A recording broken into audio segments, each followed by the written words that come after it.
And welcome back to my channel. मैं हूं आप लोगों का होस्ट कमांडर अल्फा और चलिए आज की वीडियो शुरू करते हैं। वीडियो के शुरुआत में ही मैं आप लोगों से माफ़ी मांग लेना चाहूँगा क्योंकि मैं इतने लंबे वक्त तक यूट्यूब में कोई वीडियो अपलोड नहीं कर पाया था। इसी के ही भरपाई के रूप में मैं आज आप लोगों के लिए ले आया हूँ शांग-ची मूवी के टीज़र का ब्रेकडाउन। शांग-ची MCU में इंट्रोड्यूस पहला एशियन सुपर हीरो है और ये एक बहुत ही बेहतरीन मूवी होने वाली है। वो तो इसके टीज़र को देखकर ही समझ में आता है। मतलब लिटरली गाइस, जिस मूवी के टीज़र में ही इतने कमाल के एक्शन सीन्स हो, वो मूवी कितनी अच्छी होगी वो तो आप सिर्फ सोच ही सकते हैं। पहले जान लेते हैं कि ये शांग-ची आखिर है कौन। कॉमिक्स में शांग-ची पैदा हुआ था चाइना के हुनन प्रोविंस में और उसके पिता का नाम था फू मांगचू।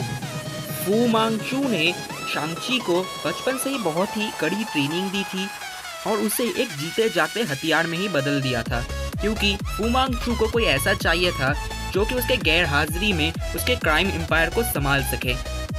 पर आगे जब शांग-ची को पता चला कि उसके पिता इविल है, तब उसने फू मांगचू का साथ छोड़ दिया और उसके खिलाफ चला गया।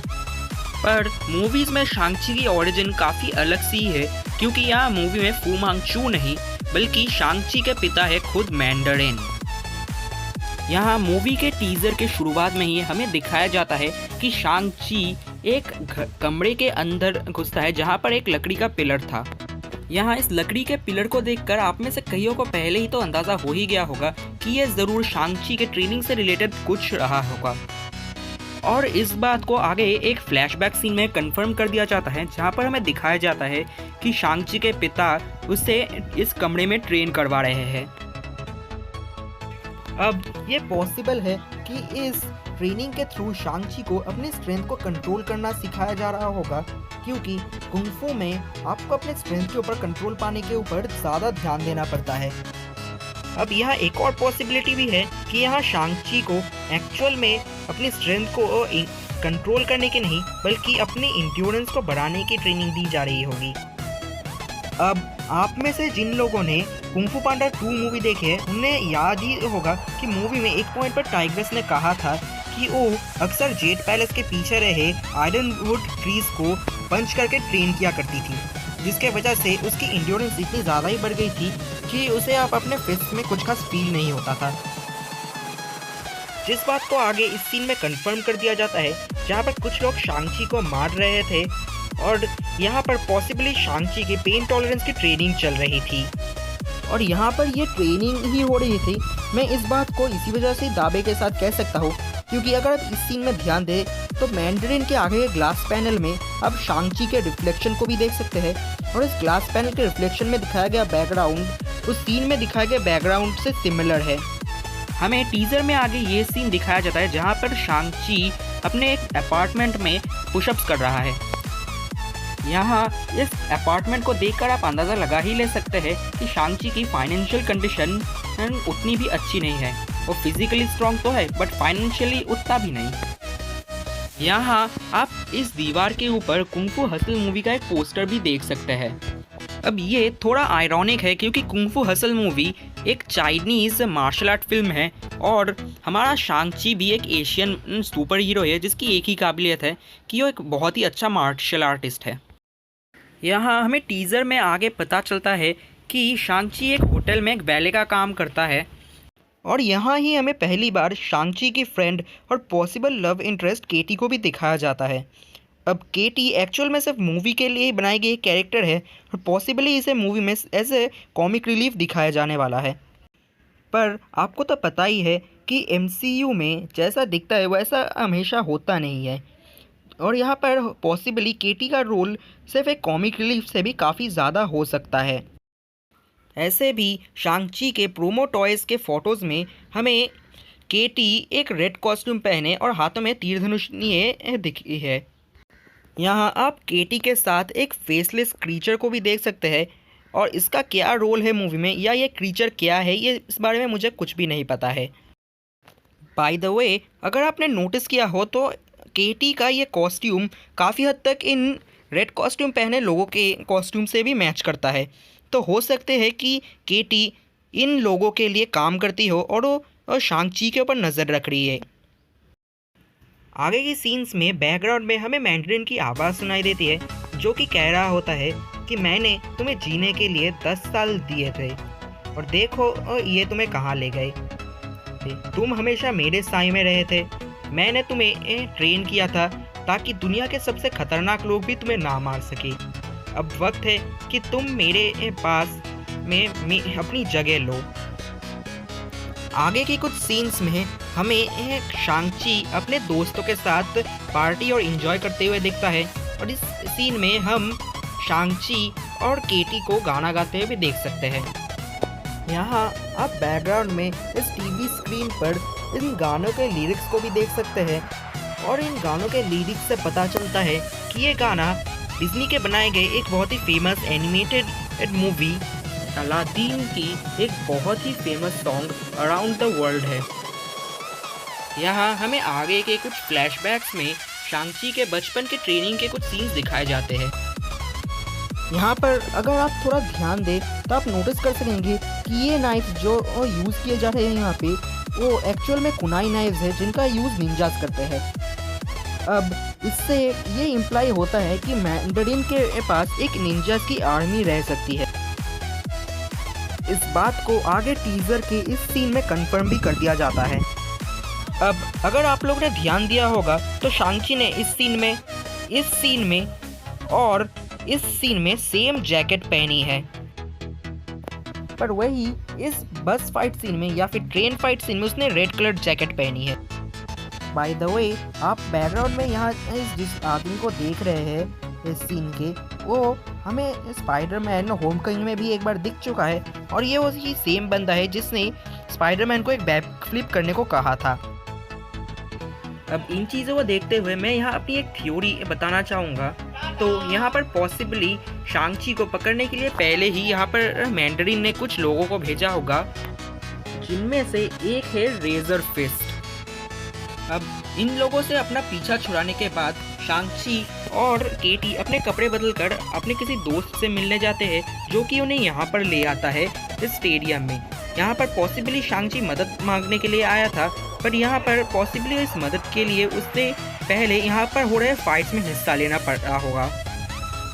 यहाँ शांग-ची के पहले कुछ फाइटर्स को हराने के बाद यहाँ पर ये औरत शांग-ची से फाइट करने आती है, जो कि मोस्ट पॉसिबली फा लो है, जो कि शांग-ची की हाफ सिस्टर है।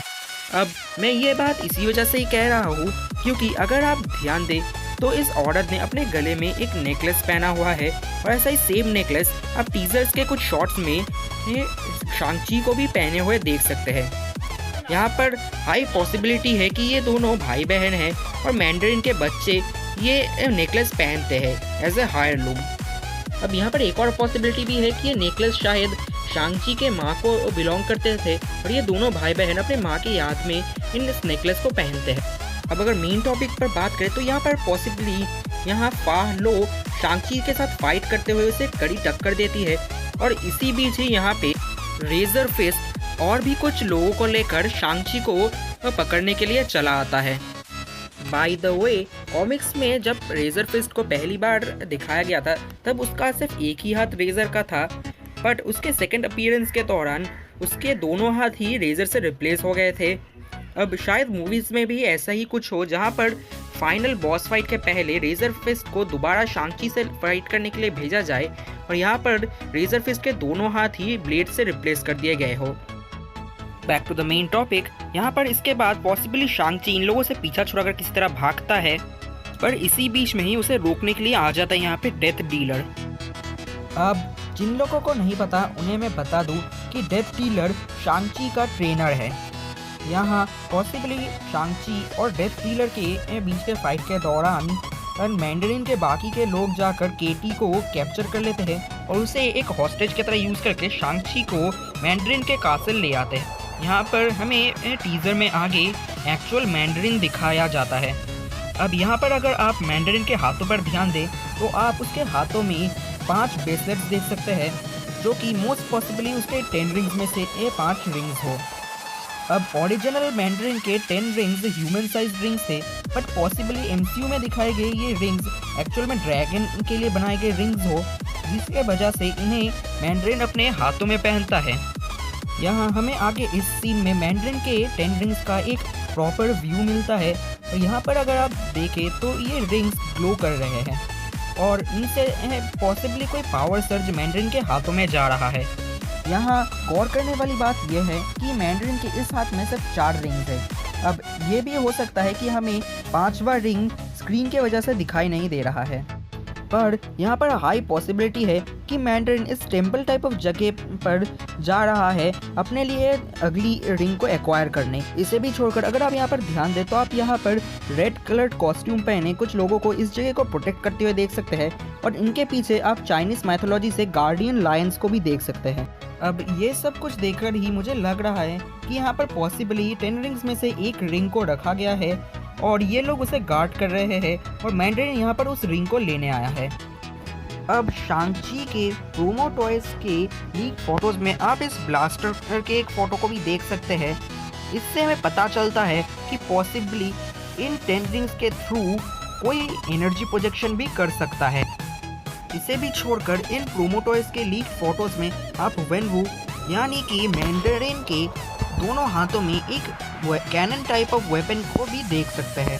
अब इसे पॉसिबली वेनवू 10 रिंग्स के मैजिकल एनर्जी को यूज़ करके कर रहा है, तो इनसे हमें 10 रिंग्स के पावर्स के मामले में कुछ अंदाज़ा मिलता है। इसे भी छोड़कर कुछ और लीक फोटोज में आप वेनवू को एक hook shot type of weapon भी पकड़े हुए देख सकते हैं। यहाँ पर आगे इस सीन में आप वेनवू को यहाँ पर इस पानी को किसी तरह कंट्रोल करते हुए देख सकते हैं, पर यहाँ पर अगर आप नोटिस करें तो आप देख सकते हैं कि वेनवू के 10 रिंग्स ग्लो नहीं कर रहे हैं, यानी उन्हें पॉसिबली एक्टिवेट नहीं किया गया है। तो यहाँ पर हो सकता है कि 10 रिंग्स का यूज़र 10 रिंग्स को पूरी तरह एक्टिवेट ना करके भी उनके कुछ पावर्स को यूज़ कर सकता है। यहाँ पर अगर आप नोटिस करें तो यहाँ पर इस सीन में साइड में आप एक श्राइन को देख सकते हैं जो कि पॉसिबली शांग-ची के माँ का है। हमें आगे यहाँ पर एक और सीन दिखाया जाता है जहाँ पर वही रेड कलर्ड कॉस्ट्यूम पहने लोग किसी के खिलाफ फाइट कर रहे हैं। यहाँ पर अगर आप उनके इस वेपन यानी कि उनके इस स्टाफ को नोटिस करें तो आप देख सकेंगे कि स्टाफ का एंड का हिस्सा ऑरेंज कलर में ग्लो कर रहा है। ऐसा ही सिमिलर टाइप का ग्लो हम डॉक्टर स्ट्रेंज मूवी में दिखाए गए स्टाफ ऑफ लिविंग ट्रिब्यूनल में देख चुके हैं। इससे भी छोड़कर शांग-ची के पोस्टर में दिखाए गए ऑरेंज कलर ग्लो से बने मैंड्रिन के सिंबल के सर्कल्स में जो रून्स आप देख रहे हैं और इस ग्लो का जो टेक्सचर है वो काफ़ी हद तक सिमिलर है डॉक्टर स्ट्रेंज के एल्ड्रिच मैजिक से बनाए गए इन शील्ड्स के ऊपर के रून्स से। अब इन्हीं बेसिस पर देखा जाए तो इसके चांसेस है कि ये लोग एल्ड्रिच मैजिक के बनाए गए वेपन्स या फिर एल्ड्रिच मैजिक को ही कॉम्बैट में यूज़ कर रहे हैं या फिर ये लोग अपने ची का यूज़ कर रहे हैं और अपने ची को इन वेपन्स के थ्रू चैनलाइज करके अपने वेपन को और भी डेंजरस बना रहे हैं। अब जिन्हें नहीं पता उन्हें बता दूं, कॉमिक्स में शांग-ची बहुत ही पावरफुल सुपर विलन्स के खिलाफ फाइट कर पाया था इसी वजह से क्योंकि उसे ची मैनिपुलेशन आ गई थी। शांग-ची ची को महसूस कर सकता है और अपनी ची को यूज़ कर सकता है अपने आप को और भी पावरफुल बनाने के लिए। अब यहाँ पॉसिबिलिटी है कि टीजर में दिखाए गए ये फाइट सीन्स कोई फ्लैशबैक के सीन है जहाँ पर हमें दिखाया जाएगा कि कैसे मैंड्रिन ने 10 रिंग्स को हासिल किया है या फिर ये फाइट सीन फाइनल बैटल है मैंड्रिन की आर्मी और इन लोगों के बीच में। यहाँ पर हमें आगे इस सीन में एक वाइट कलर ड्रेस पहना हुआ लड़का एक ग्रीन कलर ड्रेस पहनी हुई औरत के साथ फाइट करते हुए दिखता है। अब ये दोनों कौन है इस बारे में मुझे कुछ पता तो नहीं है, पर हो सकता है कि ये वेनवू और उसकी वाइफ यानी कि शांग-ची की माँ है। यहाँ पर आगे हम इस सीन में शांग-ची को वेनवू के साथ फाइट करते हुए देख सकते हैं और ये पॉसिबली मूवी की फाइनल फाइट सीन है। यहाँ पर अगर आप थोड़ा ध्यान दें तो आप देख सकेंगे कि वेनवू के 10 रिंग्स एक्टिवेटेड है और शांग-ची ने अपने हाथों में एक स्टाफ पकड़ी हुई है। ये वही सेम स्टाफ है जो वो रेड कलर कॉस्ट्यूम पहने हुए लोग यूज़ कर रहे थे फाइट में और यहाँ पर शांग-ची ने एक दूसरी रेड कलर शर्ट भी पहनी हुई है। इसे भी छोड़कर यहाँ इस टीजर में कई सारे सुपर हीरो के रेफरेंसेस दिए गए हैं, जैसे कि अगर आप इस सीन को थोड़ा एडिट करें तो आप यहाँ पर पीछे दीवार में कैप्टन की शील्ड का एक पोस्टर देख सकते हैं और यहाँ पर ये पॉसिबली आयरन फिस्ट का रेफरेंस है। तो यही रही गाइस मेरी शांग-ची मूवी के टीजर का ब्रेकडाउन वीडियो। उम्मीद करता हूँ आप लोगों को ये वीडियो पसंद आई है। अगर वीडियो पसंद आई हो तो इसे लाइक कर दीजिए और मेरे चैनल को सब्सक्राइब कीजिए। Thank you very much guys, मिलते हैं अगले वीडियो में।